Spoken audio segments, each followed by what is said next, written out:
Bom dia, Cris. Bom dia, ouvintes e amigos da Noroeste FM. Eu queria, na coluna dessa semana, analisar as consequências políticas do baixo crescimento do PIB em 2019. Na semana passada eu disse que na política burguesa o importante, o que realmente é fundamental para entender o cenário político, é aquilo que não se vê. E essa semana eu queria resgatar a frase de um velho militante revolucionário brasileiro chamado Otávio Brandão, que certa vez escreveu o seguinte: a economia esclarece a política. Bom, como foi amplamente noticiado, o PIB em 2019 cresceu 1,1% e o investimento despencou em 3,3% no último trimestre. Por que esses dados para nós são importantes?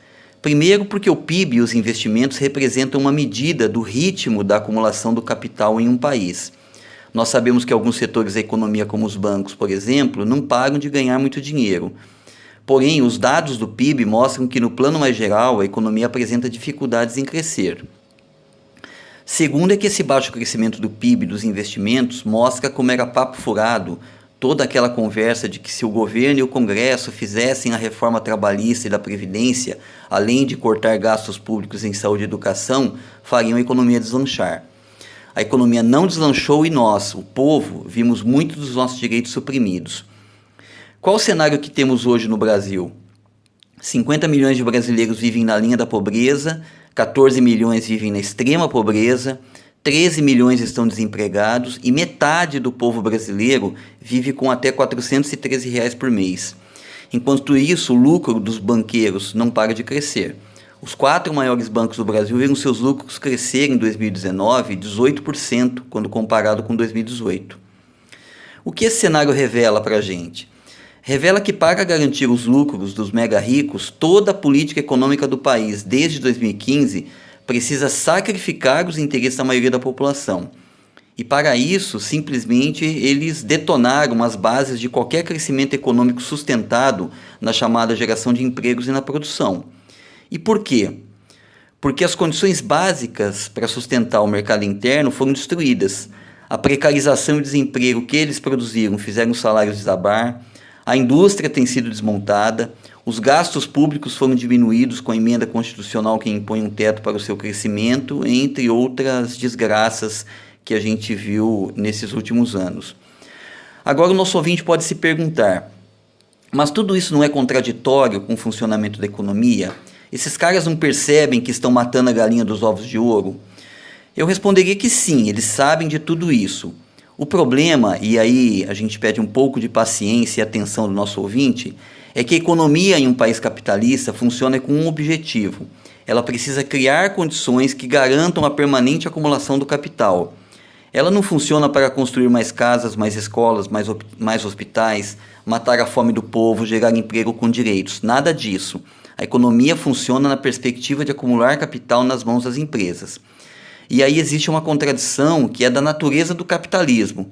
O lucro do capital depende do rebaixamento dos salários de tudo que se possa representar custos para as empresas. Elas precisam reduzir salários em termos absolutos ou relativos para ver seus lucros aumentar. Mas ao reduzir salários, elas detonam também o mercado de consumo. Outra questão que eu quero chamar a atenção é o papel do Estado em tudo isso. Para que ele serve numa sociedade capitalista? O Estado serve para executar uma série de políticas para atingir esse objetivo da acumulação do capital. Então ele executa política econômica, política fiscal, política monetária, política de comércio exterior, política salarial, etc.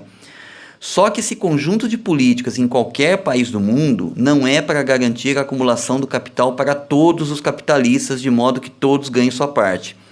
Toda essa política vai sempre privilegiar alguns setores do capital.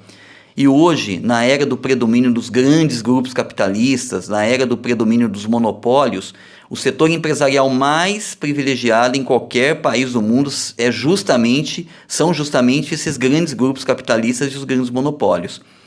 Então a gente precisa fazer outra pergunta: que setor da economia capitalista é mais privilegiado no Brasil? No nosso país, quem é mais privilegiado e de forma cada vez mais descarada são os grandes bancos, algumas grandes empresas industriais e comerciais, os especuladores do mercado financeiro, o imperialismo e o agronegócio. E qual o resultado de tudo isso? O resultado, além daqueles dados que eu citei sobre a crise social que vivemos, é que essa política vai levar a economia do Brasil simplesmente ao colapso. A fuga de dólares à Bolsa de Valores é o maior sinal.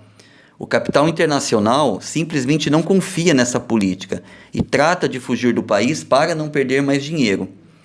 Bolsonaro e Paulo Guedes sabem do absurdo dessa política.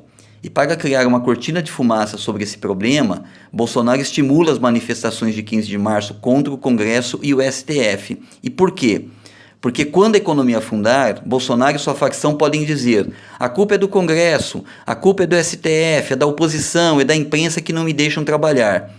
Assim, ele pode apostar em medidas políticas mais autoritárias e consegue com mais tranquilidade facilitar para os membros da facção burguesa que o apoiam o saque do país. Esse é o grave cenário que a gente vive. E qual a saída?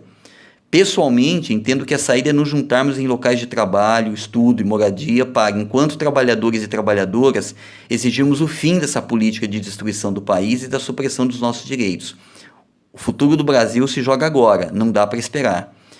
Então, eu espero ter ajudado os ouvintes da Noroeste, na minha coluna dessa semana, a compreender um pouco o cenário político em que estamos metidos. E nunca vamos perder de vista que a economia esclarece a política. Boa semana a todos e vamos à luta.